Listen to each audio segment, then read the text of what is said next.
This final component, we really are going to get into the meat of where this inspection authority comes from, the challenges that have arisen to it, and get into our readings on the Administrative Procedure Act and the challenges of expanding the reviewability of warning letters and seeing those truly as an enforcement tool. We have a lot of material to cover, so let's get started. So when we talk about challenges to either the FDA or the USDA's authority to conduct inspections, to issue the enforcement tools that it works with, we're talking about two types. One being constitutional. Is there a constitutional provision that we can talk about being violated when we look at these enforcement tools or these inspections? And otherwise, can we look at a statute that either puts a line in the sand and says that the agency has gone too far, or in some other way provides a definition and more clarity to what the agency should be doing? Constitutional challenges are more of the rare type. We won't see as many of those, but there are examples. And one provision that we encounter quite often or think quite often of when we're thinking about inspections is this protection against unreasonable searches and seizures by any government official. This is a constitutional amendment, the Fourth Amendment, and it goes to any government employee, any government agency, not just the typical crime drama that we see and they're applying for search warrants to search a criminal suspect's home. Any government official is under this. And this is a protection against warrantless searches. And when we think of searches, we can replace that word with inspections. And so it's the same thing, warrantless inspections. And what we have with the FDA is that they are conducting a warrantless administrative search, and that's how the courts have defined it, is that it's an administrative search. And we know that the Act says that these are voluntary, that the FDA cannot force its way in, but when they show up with the Form 482, that typically you allow them in, and denying them entry is actually a violation of the Act. We won't get into this in very much detail because for the most part facilities are cooperative. And in part they're cooperative because if there is a refusal and you say, no, you cannot come into my facility today, I don't agree with your authority, the FDA agent will leave and they'll go apply for what's called an administrative search warrant, actually going and getting a warrant to get a search. And at that time they are required entry. They can't force themselves in, but to do so is actually now to violate a court order as well, and that has some ramifications. So this doesn't get a lot of discussion because for the most part facilities are very cooperative and this area of law is settled. But there have been challenges in the past, and we can kind of see some contours of what this law looks like, and always remembering that the FDA statutory authority is constitutionally limited by all amendments in the Constitution, but in this case their authority to come and inspect and be in the facility is constitutionally limited by the Fourth Amendment. And there's two cases coming out at different times, 1970 and 1972, not applying to the FDA directly, but having an effect on all government agencies. And it's called the Colonnade-Biswell exception. And basically the court said that if you are in an industry where you're regulated and where there's going to be an expectation of inspection, then these warrantless searches make sense and they can happen without the need for a warrant and without any constitutional violation. And this is part of the authority that we see in the FDA's Investigational Operations Manual. All of the agencies rely on, if you are a regulated industry, then you can expect a warrantless search. So this is the furthest reach of this, and so this isn't a challenge that we can raise typically, but if there is something that goes beyond what we would expect in the Fourth Amendment, it is a constitutional challenge that we can raise. And as I mentioned, facilities are typically cooperative, and that's in part why we don't see a lot of this. Now, I wanted to spend a little bit of time on photographs during inspections, but we have so much other material to touch on that I don't want to stop here too long. This issue about whether or not the FDA can take photos is important because the FDA is bound by the statute on what it says it can do. And in the inspection amendment, we see that there isn't any discussion of records, there isn't any discussion of interviews. And at the time, we're talking about amendments that were enacted in 1953, originally getting the inspection authority in 1938. Photographs were not on the radar. So the issue is, what if the FDA shows up and wants to take photographs? There is some cases that involve the Environmental Protection Agency and aerial surveillance that we can talk about if this is of interest, that the FDA relies on to take photographs. This hasn't been directly challenged, and the reason it hasn't been directly challenged is, one, there's this desire to have a friendly relationship with the agency on the part of facilities, and two, if the FDA decides that your denial of the ability to take photographs is a refusal, number one, there can be some penalties with that, and number two, it's the same as refusing the FDA a right to come in and inspect, and they can go and get an administrative search warrant, and in the administrative search warrant, they can specifically ask for photographs of the facility, they can ask for specific records, and so on. So those are the two main reasons that we haven't seen this directly challenged, and it's just a point that I want to raise because it's still an area of law under the Constitution that we haven't fully explored, and that the FDA relies on one case involving the Environmental Protection Agency. But instead, I want to spend the bulk of our time getting into the Administrative Procedure Act and briefly stopping to look at other statutory challenges that we can raise, which are actually coming from the enabling statute, that statute that is for the agency itself, and then looking at the APA and how those challenges come up. So we have to remember, anytime we're within an agency and we're within their enabling statute, this is a delegation of authority from the legislative branch to the executive through an agency. And so they are bound by their statute, and they have to follow all of the provisions that are present in there. And one of the challenges that was raised to the FDA's authority was that the FDA in Section 331 has this need to regulate only where there's a product that is introduced into interstate commerce. So only a product that has an issue with its label or has a product risk that has been introduced into interstate commerce falls into the FDA's purview, and this is statutorily required under Section 331. Now, there have been challenges to this, to what exactly does this phrase mean? It's an ambiguous phrase, introduction into interstate commerce.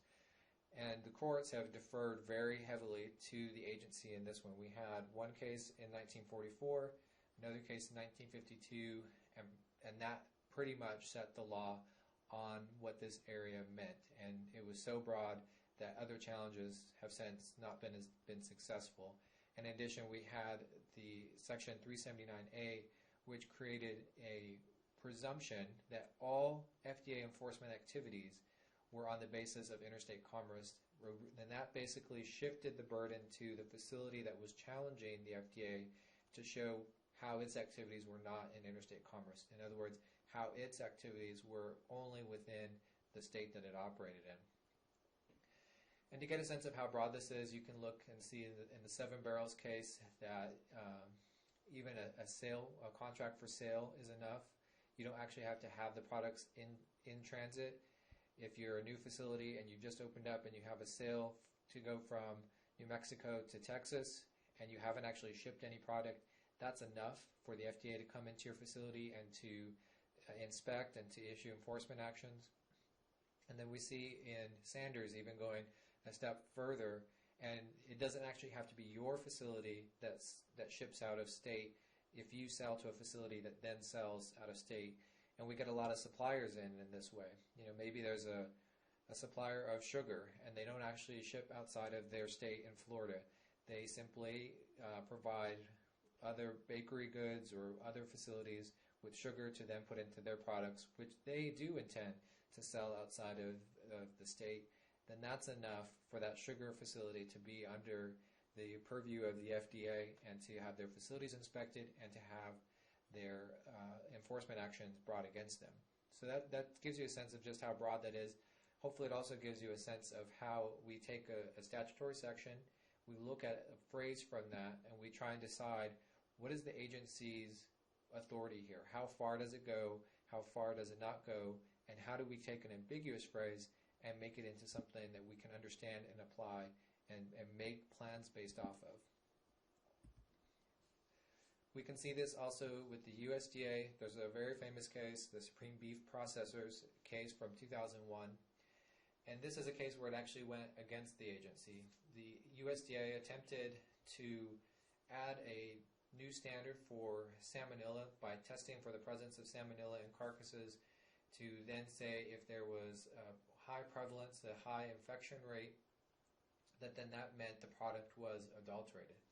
And Supreme Beef challenged this, and the challenge came under 601M, which is a section that we've mentioned in our other lectures. Section 601 has all the definitions for the Federal Meat Inspection Act, and subpart M is defining what adulteration means, and it means bearing or containing poisonous or deleterious substance that render injurious to health.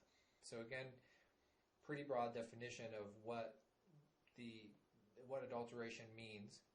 So then how do we take that definition and say, does the salmonella infection rate mean that this product is rendered injurious to health? And Supreme Beef said, no way can that mean that is in fact injurious to health, because we expect in carcasses there to be some presence of salmonella, especially if you're looking at poultry or some other products. And furthermore, it's not injurious to health because that is then going to be cooked. There's rarely an expectation that any red meat product or poultry product is going to be consumed raw. So that will be cooked, and then the consumer will have a responsibility to make sure it's cooked to the appropriate temperature that would then kill that salmonella. So based on both of those, this is not injurious to health. What the USDA was trying to say with its new standard was that we can use the infection rate of salmonella as a proxy for the pathogen control measures. So if we have very good pathogen control in the facility, then we should see a low salmonella infection rate. If we have very sloppy or poor pathogen control, then we should see a very high salmonella infection rate. And what the courts did is the court ended up deciding with the Supreme Beef, with the industry, saying this does not fall into the definition of 601M. 601M is not saying that there can be these proxy or attenuated definitions of adulteration. It actually has to be injurious to health, and an infection rate of salmonella does not meet that criteria. So this new rule that the USDA had attempted to use was brought into check. And so it works both ways. It doesn't always end up being a deference for the industry, for the agency. It can also be a benefit to the industry itself. So again, looking at a particular provision, seeing where there's ambiguity, and seeing if there's ambiguity or if there's an overreach by the agency, and then bringing it back to that text of the statute. Now, in the last little component that we have here, I want us to really focus on our reading and looking at Sackett and the EPA case, and how we can see an EPA case, number one, Environmental Protection Agency case, having application to an FDA issue. And then two, looking at the Administrative Procedures Act, which was the basis for the Sackett challenge, and seeing how that really serves as one of the larger launching pads for challenges to enforcement actions. And what the Administrative Procedure Act is, it does a number of things for all executive agencies. There's tons of executive agencies, but there's one statute that governs how those agencies are supposed to work. And it basically has two components. One component says there are procedures for how these agencies can make rules, the type of rules that they can make, the process that those rules have to go through, and the ability for the public to participate in the rulemaking. In other words, we don't want agencies just creating rules without any input from those that would be impacted by them. We want input from the public at large and from the industry that would be affected by the rule. The second half of what the APA does is it defines when an agency decision is going to be reviewable. And there's a number of criteria that we look at, but typically what the courts are looking at, and this will be the first question that the court will look at when it's brought to a case is brought to it, is it ripe for adjudication? Is it ripe for a judicial decision? Because what the court wants to make sure is that the agency has done all that it can do, and there's several requirements that we can get into the exhaustion of administrative remedies, among some others that we see in the Sackett case, that the court wants to make sure that it's not stepping on the toes of the agency and making a decision for the agency before the agency either has a process that it will make a decision or if there's some other steps in the process left to do. And so that's the two components of the APA, and it's probably the most commonly used at every stage of challenging an FDA action. Even if you're not in the court stage, if you're not before a judge, this is something that can be used. I use it very often when responding to warning letters, to a way to bring the compliance officer or the district director's attention to the potential for a judicial case and the potential for this agency action to be reviewed under this paradigm. So as I mentioned, these are a delegation of authority, so we're making sure that we're not exceeding the scope of that authority. And this is similar to what we see with the statutory challenges, in which we're making sure that the agency does not exceed its power that is provided in the text of the statute.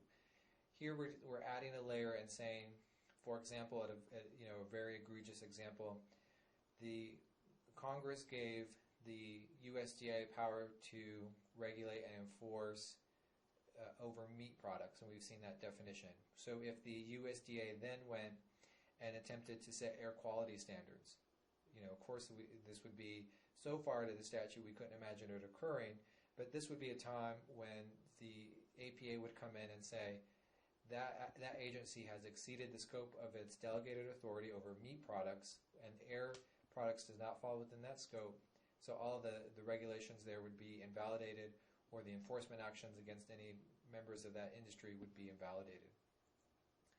So we're looking to make sure that they're following the authority and the text of the statute. We're following both of those components when we're doing this review. So there's a number of ways. So there's two steps we have to get through. We have to make sure it's ripe for adjudication, and once the judge says, yes, this is ripe for adjudication, this is a time for a decision, then we have to get to the next step, and we have to say, what grounds do we have to set aside or to overturn the agency action? And probably the one that you'll hear the most is arbitrary and capricious. And this is one that gets thrown around quite a bit. And it's basically asking, is this just a random action? Is this so far out of what the agency normally does that it has to be done out of some other basis, of a personal prejudice, prejudice against that industry, or something to that effect where it doesn't fit with what the agency normally does? But there are other grounds. There's 4 other grounds that you can find to challenge the agency decision on that. And each of these can be brought. So we don't even get to this second part in the Sackett case. What we see that in reviewing warning letters is that the current case law does not find them ripe for adjudication. This means that most of the challenges, nearly all of the challenges of warning letters, do not actually get to the merits of those issues that are being asked to be resolved by the court. The court is simply saying, I don't even have permission to look at this, so I'm going to send it back to the agency to resolve. And this is in part why we classify the warning letter as an enforcement tool. It really is just a way for the agency to notify of a violation, but because of this inability to review, if for example, the FDA says this product is misbranded or adulterated or not approved, and you have to remove that product from the market and stop selling it, that's an enforcement action, because if you don't comply, then enforcement actions are going to occur, and if you do comply, you're removing your product off the market. So there are consequences to this. But we never really get to those questions because the courts are saying this simply isn't the time to review this. And probably the earliest case that we have is the Biotech Research Corp case, and I'm sorry for this this overlap of the text. But in that decision, which has been cited by most of the decisions that have followed, the court decided that the letters do not contain any higher up official review. They're basically saying it hasn't gone up the chain of command. It started with the investigator. The investigator then made a recommendation to either the district director or the compliance officer for that area, for that region, and they made a decision to issue the warning letter. But that hasn't been reviewed by anyone above the region or the district manager if that's where the warning letter was issued, and it hasn't gone all the way up. And so because of that, it doesn't commit the FDA to enforcement action. It's saying that, for example, you could go through an appeal process and have an ombudsman for the FDA come in and look at that director's decision and either invalidate it or set it aside. So we can't say the warning letter is conclusive. Not all of the cases follow this, but for the most part, this has been the majority of cases that have followed it. And there is the example that we have in the reading of the holistic kindlers, and that one, the agency, was determined that it was not ripe for adjudication. But then we had another example on page 248 of the reading, the Washington Legal Foundation versus Kessler, which the court didn't go along with the biotech's research and actually gave some reasons on how the warning letters were a final agency action and were able for review. And so this is the current case law, and it really presents a number of challenges. And as I mentioned, you basically have three options. You can, once receiving a warning letter, a facility can respond to the warning letter within the time given, the 15 days given, and then it can fight the agency. But if the agency is requiring a product to be removed from the market or requiring an ingredient from a product to be removed, then that has to be done while challenging the agency. Because if not, the agency will take an enforcement action such as a recall, a seizure, or some other action to ensure that product is off the market. Not the best solution. The second option is to do absolutely nothing. Don't respond to the warning letter and just whistle and wait for it to happen. And eventually the FDA will issue an enforcement action of some type of seizure, a recall, suspension of facility registration. And then at that point, you have a final agency action that you can go and challenge under the Administrative Procedures Act. Not the best approach to go through, because you have to wait and then you have this sort of presumption of being a bad actor, but it is definitely something that you can do. The second option is very expensive and challenging, that you have to go and make new law. You have to take this idea that the principles in this EPA case can apply to the FDA and make those arguments persuasively to a judge that warning letters, despite what it says in the Investigation Operations Manual, despite what all this prior case law has said, is actually a final agency decision. There are consequences that flow from that decision, from that warning letter, and that should be reviewed. No one has done that yet. There are cases where that may be happening, but until one of those cases actually makes it through, this is the paradigm that we're going to operate under, and these are sort of the options that we have. So hopefully this gives you a good overview of the challenges that we face with all these areas of law, and these are kind of the model that we'll take as we get into these other areas of looking at next week adulteration and then misbranding. How do we challenge those findings? How do we look at agency authority? And how do we look both at constitutional challenges and statutory challenges? And we'll get into some more of that next week.